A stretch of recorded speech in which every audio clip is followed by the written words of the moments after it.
আপনারা জানেন 7 কলেজের শিক্ষার্থীরা তাদের অধিকার আদায়ের লক্ষ্যে আমাদের চলমান সংগ্রাম শুধুমাত্র এই 14-15 মাসের মধ্যেই সীমাবদ্ধ নয়। আমাদের সংগ্রাম 2017 সালে ঢাকা বিশ্ববিদ্যালয়ে অধিভুক্ত হওয়ার পর থেকেই চলমান রয়েছে। কখনো কখনো শিক্ষা সিন্ডিকেটের বিরুদ্ধে আন্দোলন করতে গিয়ে চোখ হারাতে হয়েছে, কারো রাজপথে আহত হয়েছে। শিক্ষার্থীদের অধিকার আদায়ের লক্ষ্যে আন্দোলন করতে গিয়ে কারো কারো হুমকির সম্মুখীন হতেও হয়েছে। বলতে গেলে আমাদের পিছু হাঁটার সব পথ বন্ধ হয়ে গিয়েছে। 7 কলেজের সংস্কার নামক দাবি নিয়ে আন্দোলন করে বারবার ফিরে আসার সেই তিক্ত অভিজ্ঞতার পরই গত 2024-এর অভ্যুত্থানের পরে আমরা একটি স্বায়ত্তশাসিত বিশ্ববিদ্যালয়ের দাবি নিয়ে আন্দোলনে নেমেছিলাম। রাষ্ট্র আমাদের দাবির যৌক্তিকতা উপলব্ধি করে একটি বিশ্ববিদ্যালয় প্রস্তাবনা করে, এমনকি নতুন সেশনে ভর্তিও নেয়।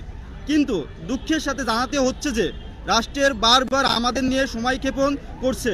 7 কলেজের শিক্ষার্থীদের প্রাণের দাবি অর্থাৎ বিশ্ববিদ্যালয়ের অধ্যাদেশ জারি ও প্রশাসনিক কাঠামো গঠনের কাজটি নিয়ে গড়িমড়ি করছে,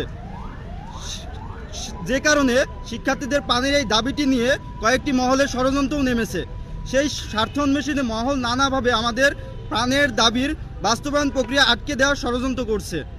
আমরা ঐক্যবদ্ধ, শিক্ষার্থীরা কখনোই কোনো ষড়যন্ত্র সফল করতে দিব না।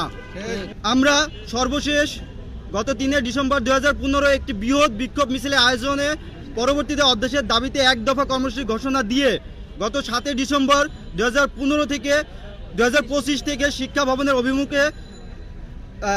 অভিমুখে দিন রাত লাগাতার কর্মসূচি গ্রহণ করি।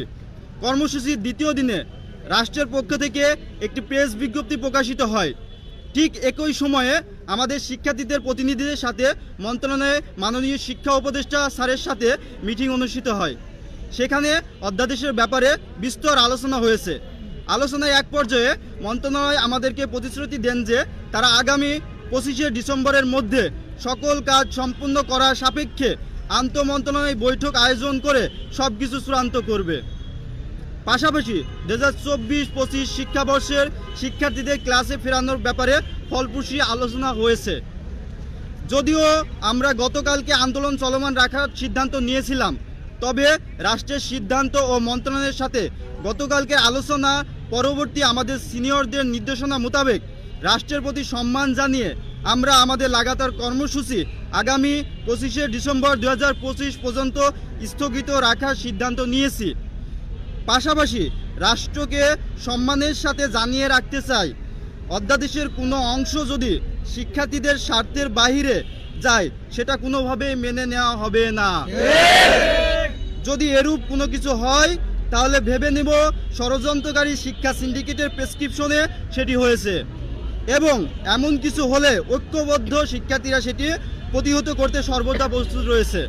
শিক্ষা সিন্ডিকেট একসাথে চলে না, কিন্তু আমাদের যে কর্মসূচি ছিল সেটা আপাতত 25 ডিসেম্বর 2025 পর্যন্ত স্থগিত রাখা হয়েছে।